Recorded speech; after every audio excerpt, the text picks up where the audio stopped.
정시의 사주명리 135강은 오화에 대해서 알아보는 시간입니다. 오화의 말띠해에 난 사람과 그리고 오일에 나서 일지가 오화인 사람, 또 오월인 음력 5월에 났거나 오시인 아침 11시 반부터 오후 1시 반 사이에 난 사람은 모두 오화의 글자와 관련된 사람들입니다. 이 사람들의 특징을 알기 위해서 우선 오화 글자의 특성을 알아보면서 삶에 끼치는 영향을 살펴보도록 하겠습니다. 그리고 또 자녀들의 진로나 직업을 선택할 때 참고할 수도 있겠습니다. 그럼 오화에 대해서 알아보도록 합니다. 오화의 특성에 대해서 알아보도록 합니다.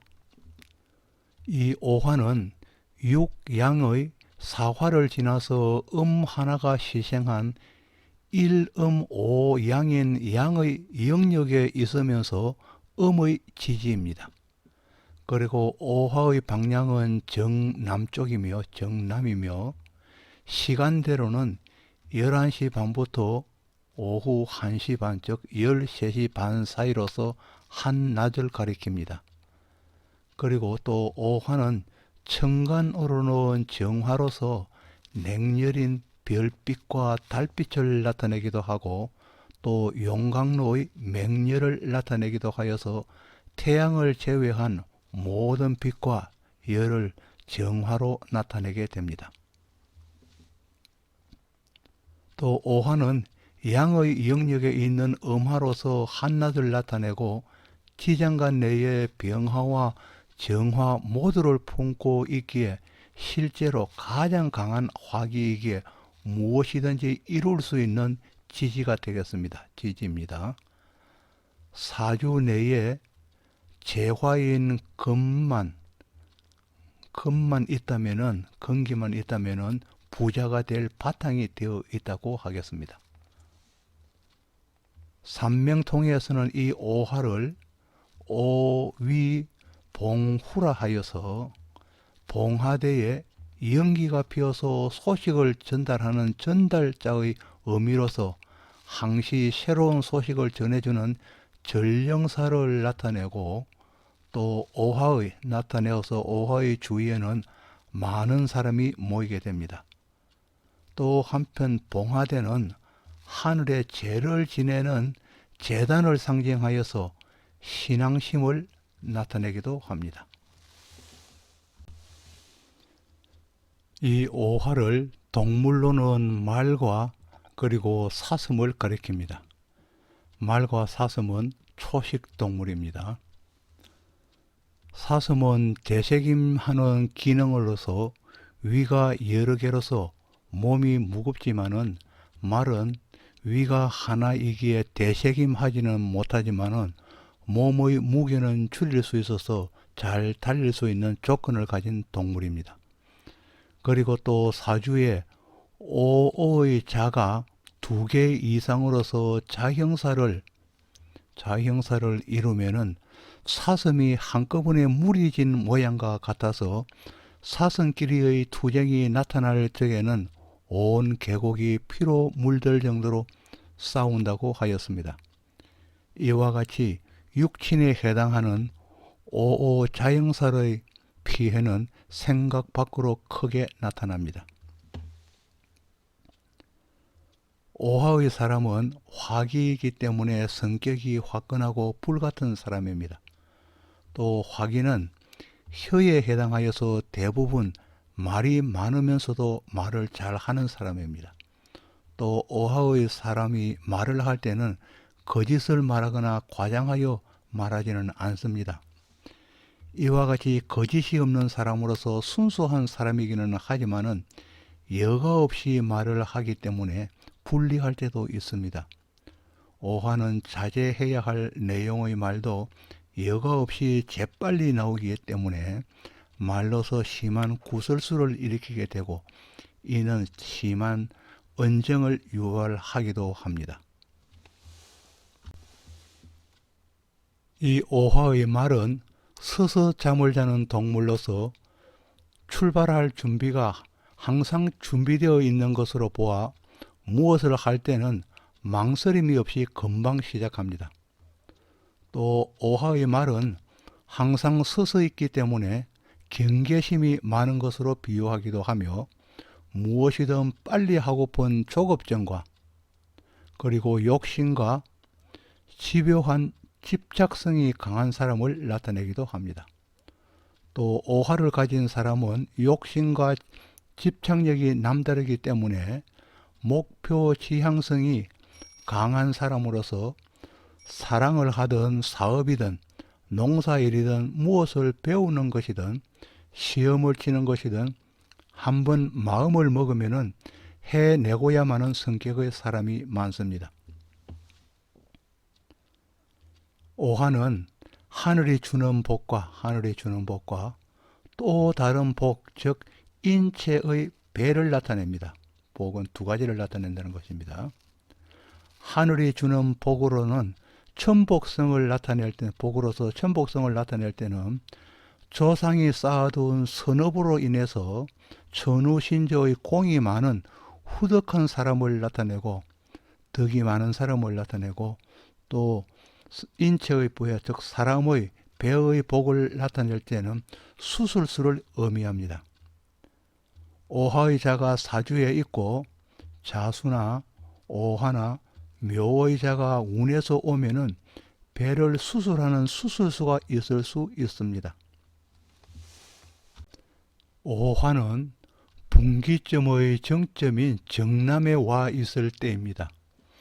또 이때 대운이 순방으로 흐르는 사람에게는 사화 육양인 태평성대의 시대는 끝나고 어느덧 서쪽인 엄의 시대에 들어선 것으로서 코앞에 놓인 가을을 밟아서 겨울을 준비하라는 메시지이기 때문에 욕심을 부려서 확장을 하지 말고 있는 그대로 내실을 추구하라는 것이며, 또 역의 방향으로 대운이 흐르는 사람은 해 돋는 동쪽으로 운이 흐르기 때문에 이제부터는 창창한 세월 속에서 열심으로 경제 활동을 할 수 있도록 철저히 준비하여 시작해 보라는 메시지가 담겨 있는 것입니다. 또 오화의 반대에 있는 자수는, 이 자수는 정북에 있기 때문에 대운이 순방으로 흐르는 사람들에게는 해수 육엄의 차고 어두운 시대는 끝나고 어느덧 양의 시대에 들어선 것으로서 이제부터는 욕심을 불어서 하던 일을 확대하든지 새로운 일을 개시하려는 시점에 와 있는 것이며, 이와는 반대로 역의 방향으로서 대운이 흐르는 사람은, 역의 방향으로 그러면 시계의 반대 방향입니다. 흐르는 사람으로서 해지는 서쪽으로 운이 흐르기 때문에 이제부터는 확장이나 개업 등을 하지 말고 있는 그대로 내실을 기하라는 것입니다. 이와 같이 대운의 흐름에 따라서 펼쳐야 할지 수성하여야 할지는 운의 흐름에서 판가름해 주게 됩니다. 참고적으로 연간이 남자일 경우에 양이고 여자의 경우에는 연간이 음이라야 운이 순방으로 흐르게 되고, 이와 반대되면은, 즉 남자가 연간이 음의 간지이고 여자가 즉 양의 간지라면 반대가 된다면은 대운은 역방으로 흐르게 된다는 것입니다. 그러니 대운과 역순으로 흐를 때를 잘 분간해서 일의 펼치고 시범을 결단하여야 한다는 것입니다. 이 오화는 자오 묘유 왕제 중의 하나로서 왕성함을 나타내기에 내가 최고라는 개념이 일지 속에 녹아 있습니다. 오화의 왕지로 이루어진 갑오, 병오, 무오, 경오, 임오 일주는 지장간 속에 자기만의 단일 세력으로 이루어져 있어서 남의 간섭이나 침범을 극히 싫어하기에 남의 간섭에는 못 견디는 사람들이 많습니다. 그리하여 오화의 왕지는 옹고집이며 독불장군이라 두루뭉실하게 살아야 좋은 사회성과는 다소 결여되어 있다고 보겠습니다. 오화를 비롯하여 좌오묘유 왕지를 가진 일주는 자기만의 고유한 영역을 인터넷에 비교적 쉽게 접목시킬 수 있기에 지금의 시대에 살기는 적당한 일주들이라 하겠습니다. 지금은 개인의 역량을 마음껏 발휘할 수 있는 1인 기업 천국의 시대입니다. 좌오묘유 왕지의 도화살 중에서도 특히 오화를 가진 여러분들의 꿈을 펼칠 수 있는 시대가 바로 눈앞에 와 있습니다. 오화의 도화는 도화 중에서도 가장 만발한 도화로서 그 기운을 감출 수 없기에 생애에 한 번은 출중함이 나타납니다. 오화가 명식 내에 신금이 있거나 그렇지 않으면은 신금이 운에서 와서 신금을 만나면은 엄하심원을 이루어서 엄하심원으로서 마음은 원자가 그 원숭이 원자입니다. 말맞자죠. 엄하심원으로서 마음은 원숭이 같고 생각은 말과 같아서 어지럽게 흩어진다는 표현으로서 갈피를 잡을 수 없는 마음의 혼돈 상태를 나타내기도 하며 특히 색으로 번민함을 나타내기도 하여서 마음이 흔들릴 때입니다. 그리고 오화를 가진 명조가 자수가 오는 운에서는 전체적으로 명조가 자체가 흔들리는 것으로서 이별이 있거나 퇴직이나 병을 얻거나 별고 등의 좋지 않은 일이 일어나거나 또 이사를 하거나 승진이 있거나 합격 등의 좋은 일이 일어날 수 있습니다. 또 명조에 식상이 형충되면은 생식기의 질환으로서 수술을 하기 쉬운데 갑오일주의 경우에는 갑오일주의 오화는 식상으로서 오화가 자수를 보아서 좌오충이 일어나면은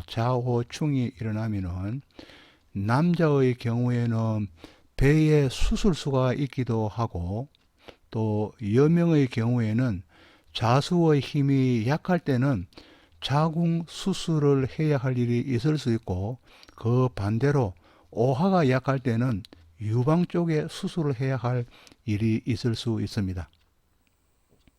마찬가지로 오화가 묘를 만나서 묘파성이 일어나는 경우에도 여명으로서는 묘가 약하면 유산이나 낙태가 있을 수 있고 남자의 경우에는 화가 약하고 수가 너무 강할 때는 신장이나 방광이나 심장계에 문제가 생길 수 있습니다.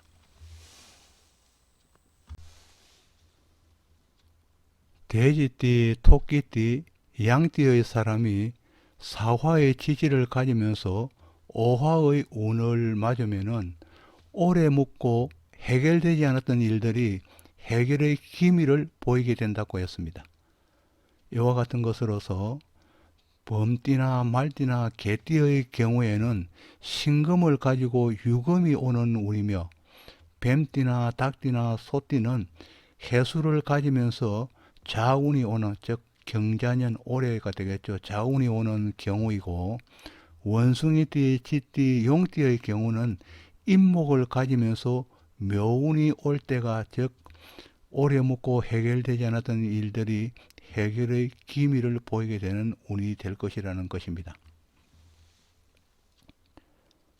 또 간목의 오화는 홍념살에 해당하여서 오화의 운이 오면은 홍념살의 운이 오면은 매스컴이나 각종 대회나 전시회 등 어디든지 출행하여서 자기를 내보이고 싶은 운입니다.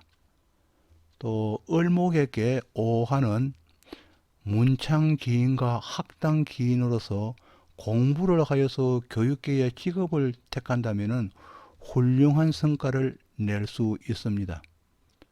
그리고 정일간에 오화가 있으면은 천주기인을 의미하여서 요식업 등을 경영할 수 있는 식복을 타고난 사람으로서 식복을 의미하고 있습니다. 또 경호일주는 경호일간이 아니고 경호일주입니다. 경호일주는 복성기인과 천복으로 복을 타고난 팔자로서 무엇을 하든 음으로 양으로 돕는 손길이 있는 것입니다. 또 신금일간의 오화는 천을 기인으로서 모든 일에 기람이 시시때때로 따르고 특히 신금일간의 오화는 문곡 기인으로서 도수와 관련하여 타고난 복이 있어서 지금의 시대에는 전자출판과 관련성이 있다고 하겠습니다. 또 임수일간이 오화를 보면은 천복 기인으로서 정화의 재성가 즉 임수는 정화의 재성가 정임합으로서 재성가의 합으로서 재복을 누린다고 하겠습니다.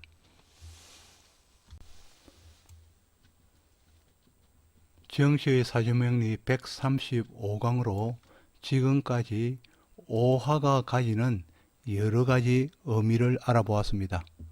여러분에게 구독을 부탁드립니다. 감사합니다.